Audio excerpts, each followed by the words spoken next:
nous a rendu.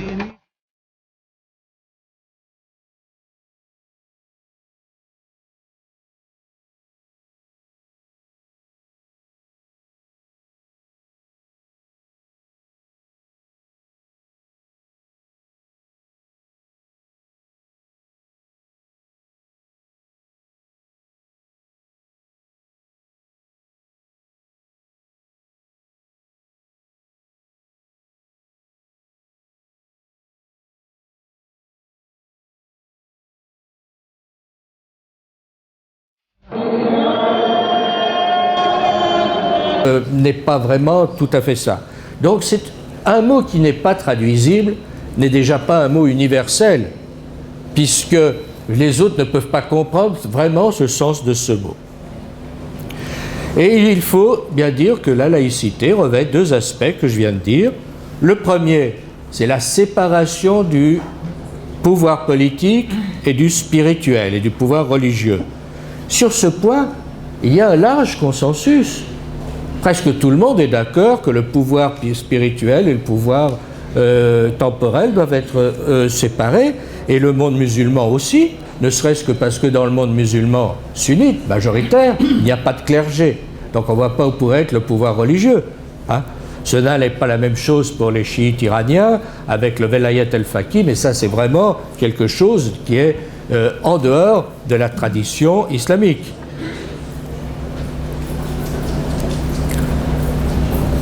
Donc, le premier point ne fait pas de débat. Très peu de gens prétendent que c'est les oulémas qui doivent diriger le pouvoir et qui doivent être à la tête du pouvoir, et les oulémas ne le prétendent pas. Les oulémas, ils ont un devoir de bon conseil, ils ont un devoir de veiller aux principes religieux, mais ils n'ont pas la vocation d'être à la tête de l'État, et sur ce point, tout le monde est à peu près d'accord. En revanche, le deuxième sens du mot laïcité est plus intéressant ou plus important, parce que c'est quoi? Qu'est-ce qui revêt?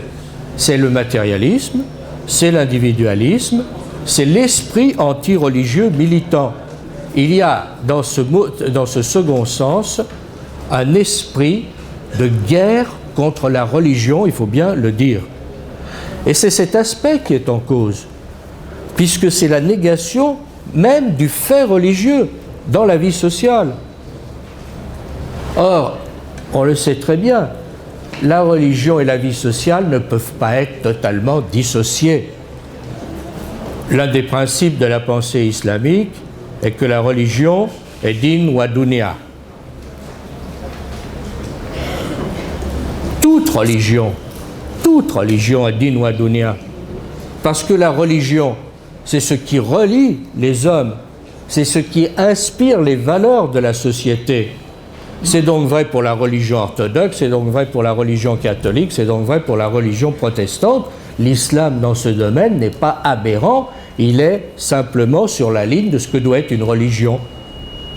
La religion, elle établit un lien entre les hommes, un modèle de vie, une source de normes éthiques. Lorsque les évêques de France, actuellement, prennent position contre ce projet extraordinaire de loi voulant autoriser le mariage des homosexuels. Ces évêques catholiques, ils sont pleinement dans leur rôle de combattre cette loi, parce que ça consiste à défendre ce que l'Église considère comme des valeurs sociales fondamentales.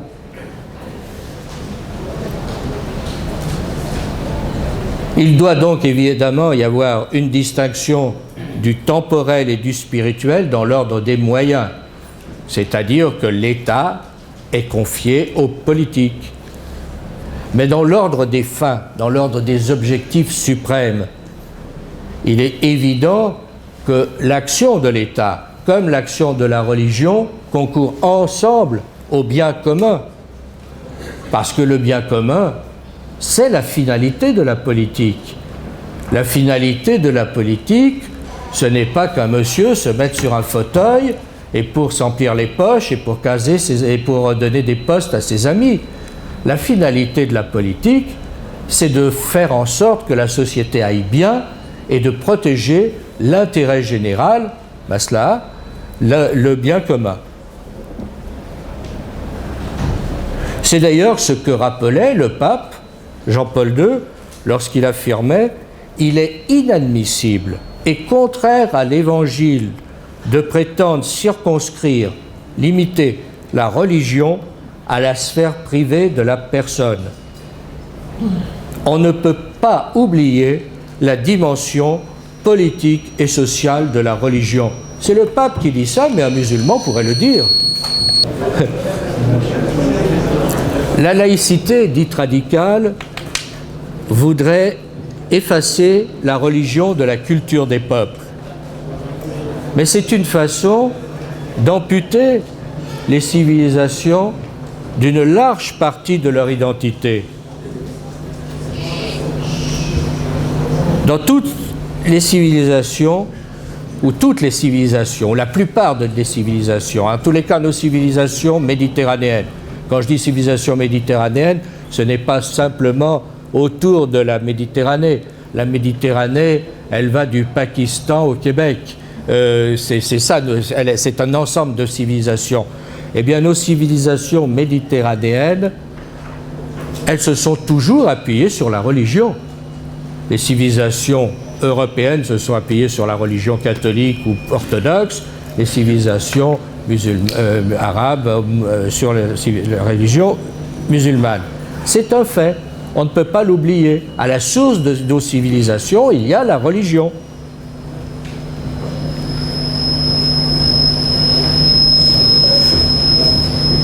Pour ce qui concerne l'islam,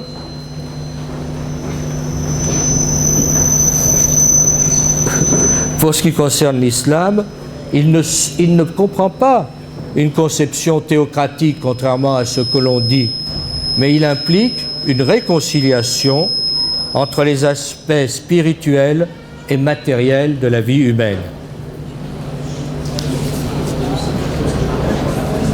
Alors, la critique de la religion, telle qu'elle a été développée par les philosophes très révolutionnaires, ce qu'on appelle les philosophes des Lumières, ou ceux qui s'appelaient eux-mêmes les philosophes des Lumières. Quelle prétention de dire nous sommes les Lumières. Et puis Kant, le philosophe allemand Kant, et puis le philosophe Fichte, le critique de la foi statutaire, pour finir par Marx, toute cette philosophie qui s'est développée depuis le début de la fin du XVIIIe siècle au XXe siècle, a consisté à critiquer la religion. Et cela a eu pour conclusion une idéologie de la sécularisation. Une idéologie qui ne consiste pas simplement à séparer l'État et les institutions religieuses.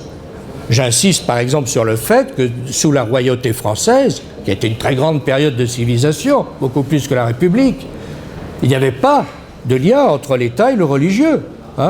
Et le roi avait souvent beaucoup de mal avec l'Église qui voulait empiéter dans son domaine. Donc on a enfoncé ce que j'appellerais une porte ouverte en disant il faut séparer l'État de la religion. Mais derrière cette porte ouverte sur laquelle tout le monde était d'accord, il y avait un complot contre la religion et contre les valeurs de nos civilisations.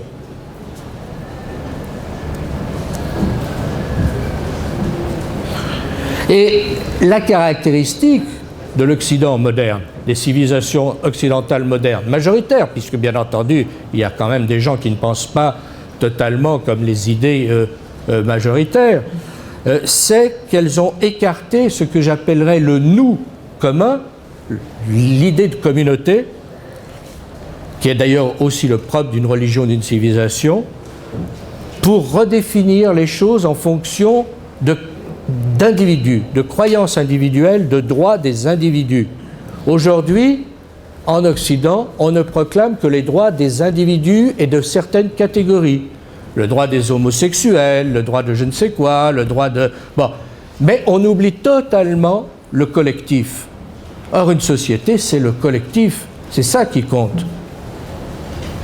Et donc, on voit très bien la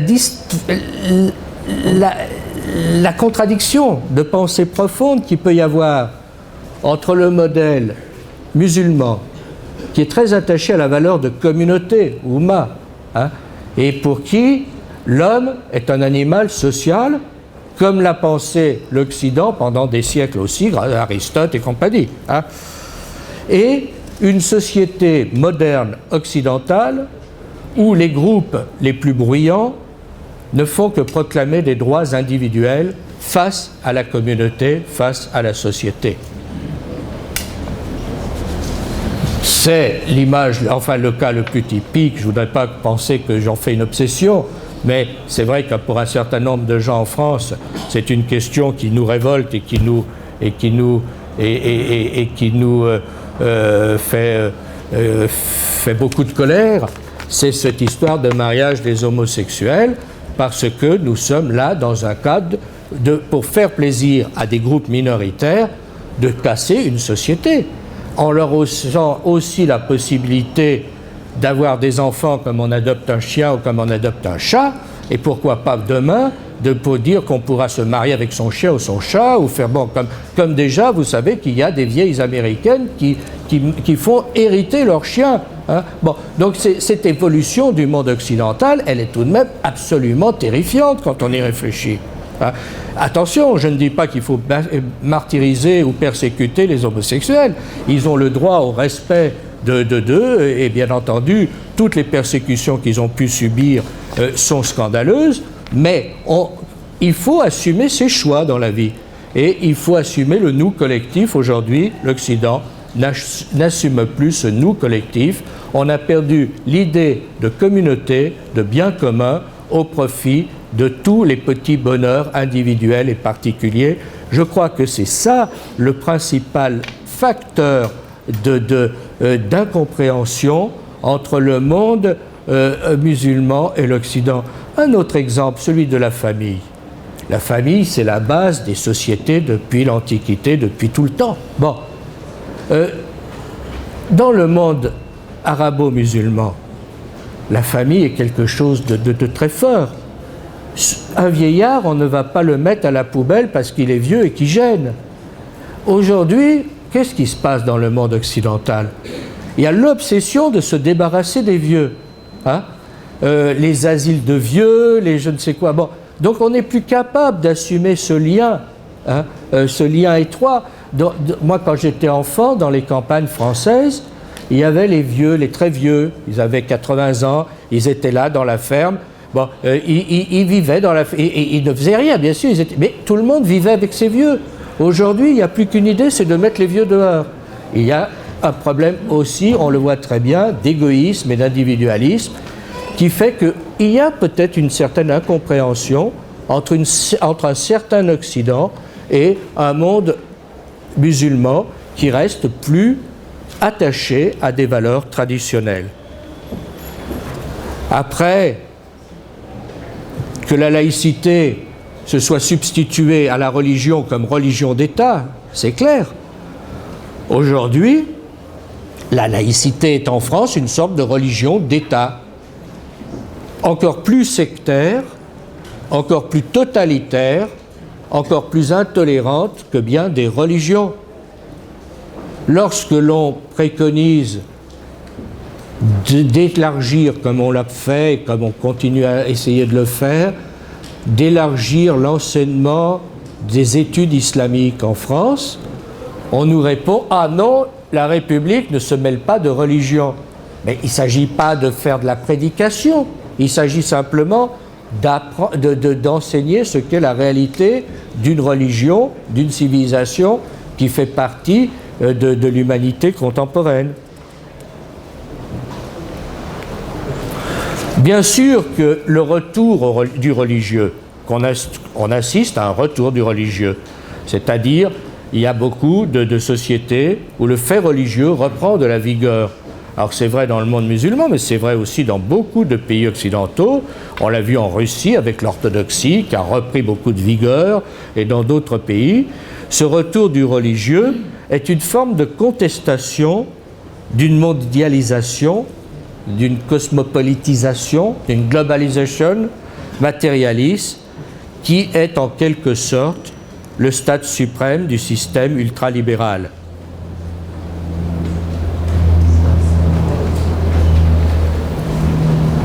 Donc, on voit bien cette évolution d'un monde occidental vers un phénomène individualiste et vers une sorte de mondialisation matérialiste où les seules valeurs sont celles de l'argent, celles de la réussite matérielle, celles d'avoir une plus grosse voiture que les autres, celles d'avoir... Bon.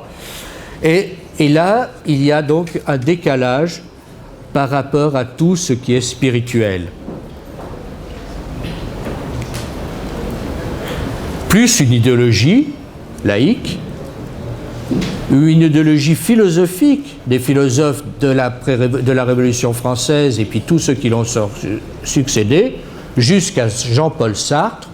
Jean-Paul Sartre, qui est un écrivain de deuxième catégorie en réalité, mais dont on a fait une sorte de héros, hein, et qui proclamait que Dieu était mort. Ben, Dieu le lui a bien rendu parce que Dieu a ressuscité et on s'aperçoit que ce genre d'idéologie n'a pas eu est contrebalancé aujourd'hui par un retour du besoin spirituel. Alors, troisième facteur d'incompréhension aussi, que je voudrais citer parce qu'il est très important, c'est celui de la diffamation des religions.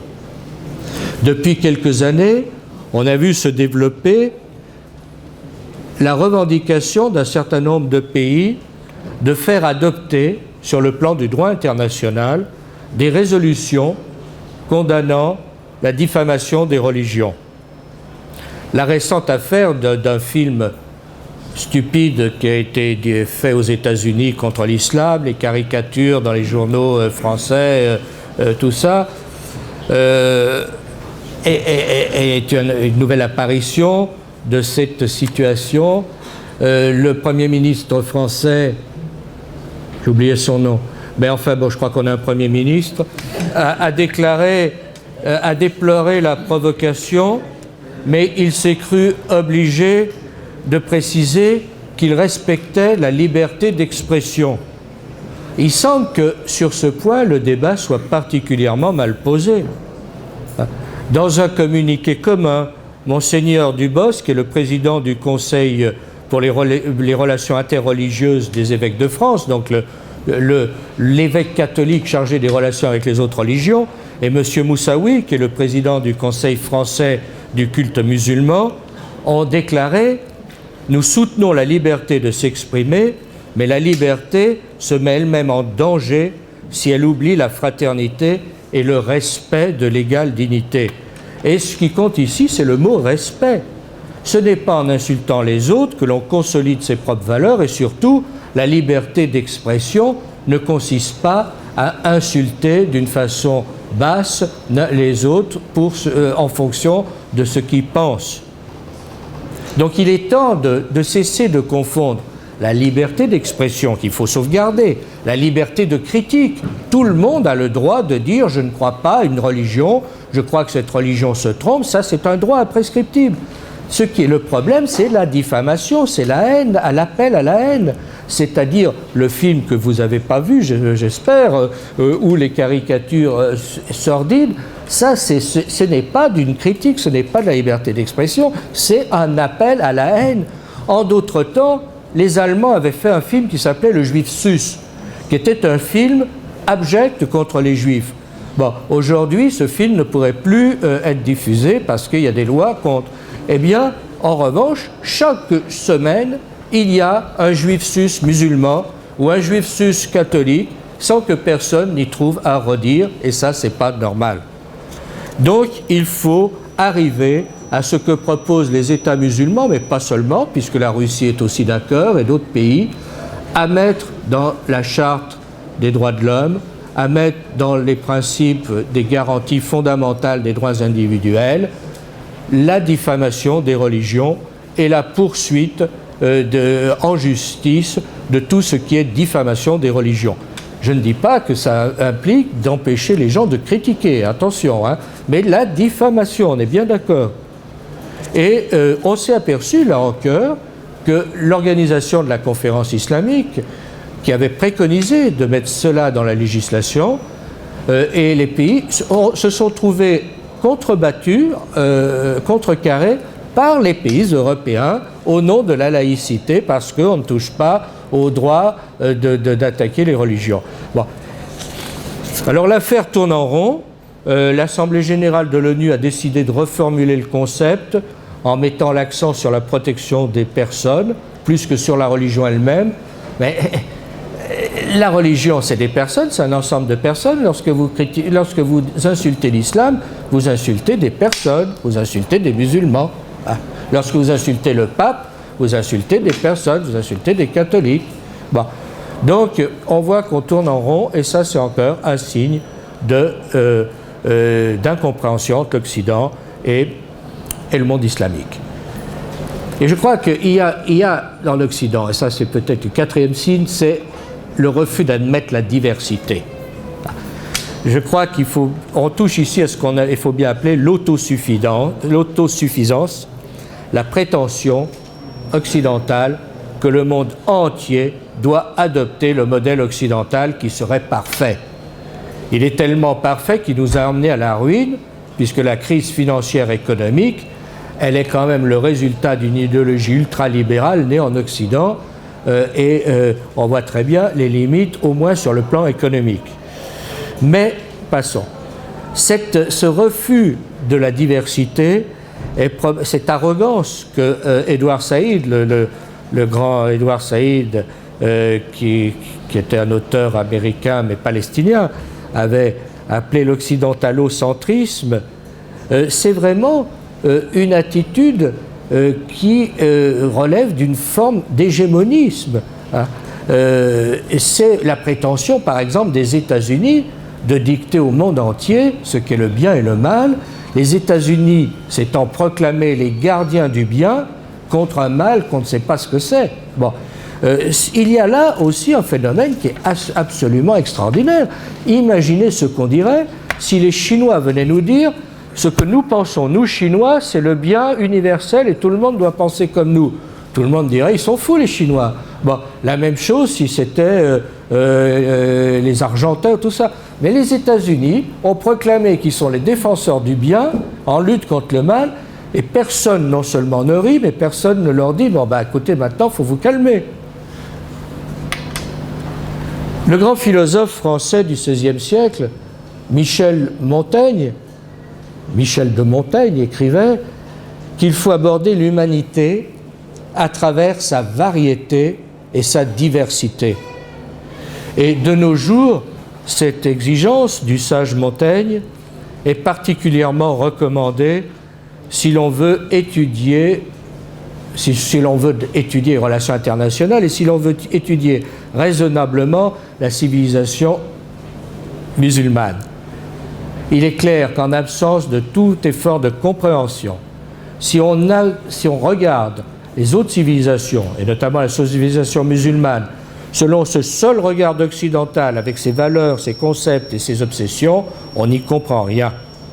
Et c'est une vue réductrice des choses qui fait peu de place à la véritable étude scientifique d'une autre civilisation.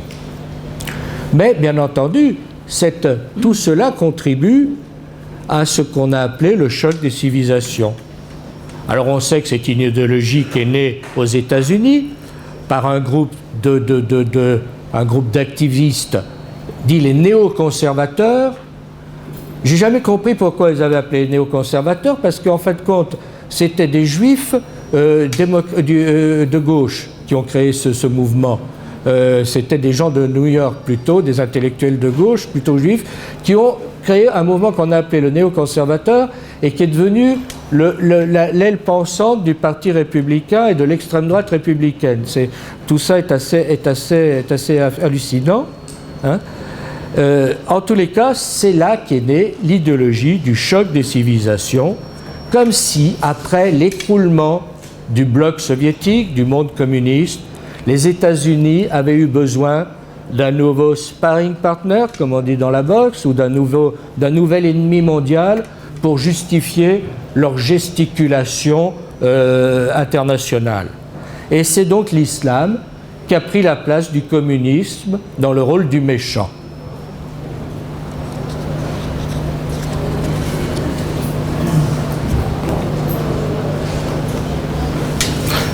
Et aujourd'hui, on s'interroge beaucoup sur cette affaire, choc des civilisations.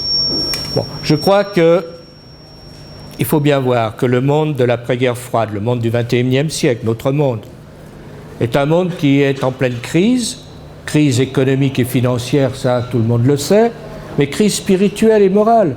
C'est un monde qui est purement matérialiste, mais qui a épuisé tous les avantages ou toutes les joies du matérialisme, puisque même ça ne marche plus. C'est un monde qui ne nourrit plus de grands desseins capables de soulever l'espérance de l'humanité et de donner un sens au sens philosophique, une signification. Et on peut se demander si la crise, la véritable crise, plus grave encore que l'écroulement des bourses, que la crise financière, que la crise économique, n'est pas le matérialisme nihiliste qui s'est répandu de partout. En fait, ce qui menace le monde, ce n'est pas le choc des civilisations, mais c'est la globalisation, c'est la mondialisation, c'est le matérialisme, c'est tout ce qui va à l'encontre de l'idée même de civilisation. Ce qui menace le monde, c'est la disparition des civilisations. Ce n'est pas que les civilisations s'opposent entre elles, c'est qu'elles sont menacées de disparaître. Le grand écrivain russe Alexandre Solzhenitsyn a décrit le vide spirituel de l'Occident. Ce vide spirituel est patent, il est indéniable. Et tel n'est pas encore le cas dans les pays de l'islam, qui gardent une certaine idée de l'homme, une certaine idée du spirituel. Et aujourd'hui, on voit bien que le grand enjeu, plus encore qu'hier, c'est le rôle des religions qui est de ramener les hommes aux réalités et à la raison, de redonner du sens et de la confiance pour mettre un terme au désolant vide de la moralité contemporaine.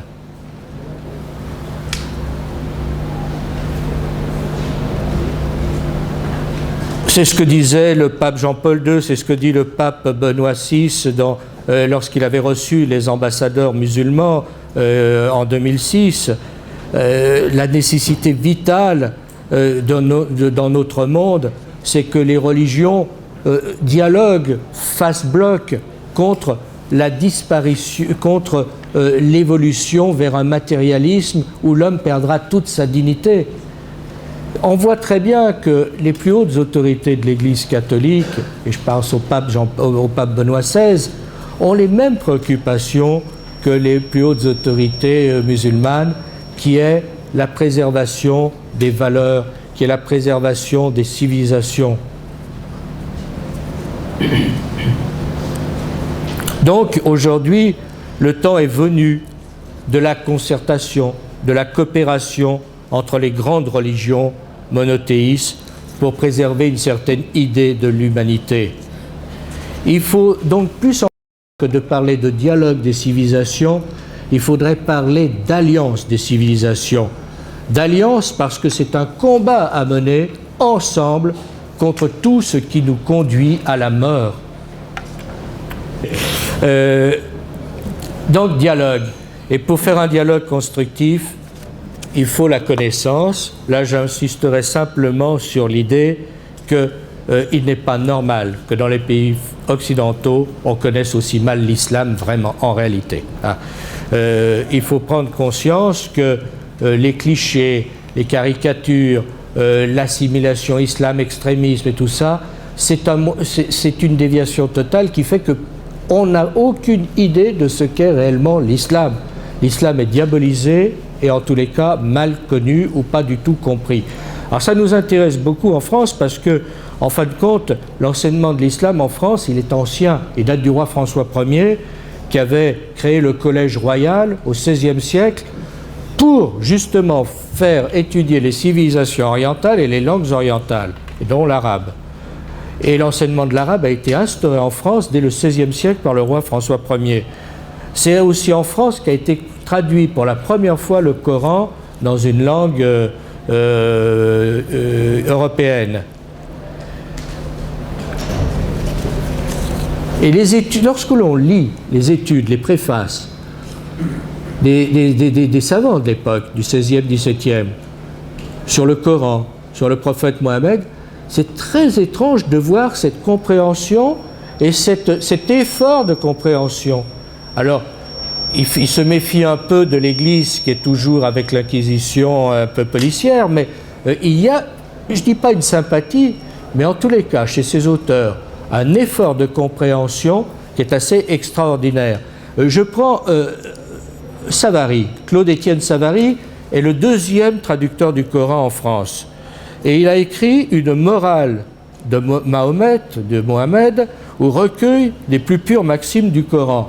Et il écrit dans ce texte, qui est de 1784, on ne trouvera dans ces idées, c'est-à-dire c'est les idées du Coran et de Mohammed, que des pensées propres à élever l'âme, à rappeler à l'homme ses devoirs envers la divinité, envers soi-même et envers ses semblables. Bel effort de compréhension et d'ouverture. Je ne sais pas si aujourd'hui il y aurait beaucoup de penseurs qui pourraient dire cela. الله الله يا ربي الله الله ومن قلبي علي توضى كده من الها صلى الفجر ولف في مصر وحواليها الله الله على الأزهر الله الله الله أكبر الدنيا كمان واكتر لو قلت اوصفها أنا مش هنصفها وكفيها الله الله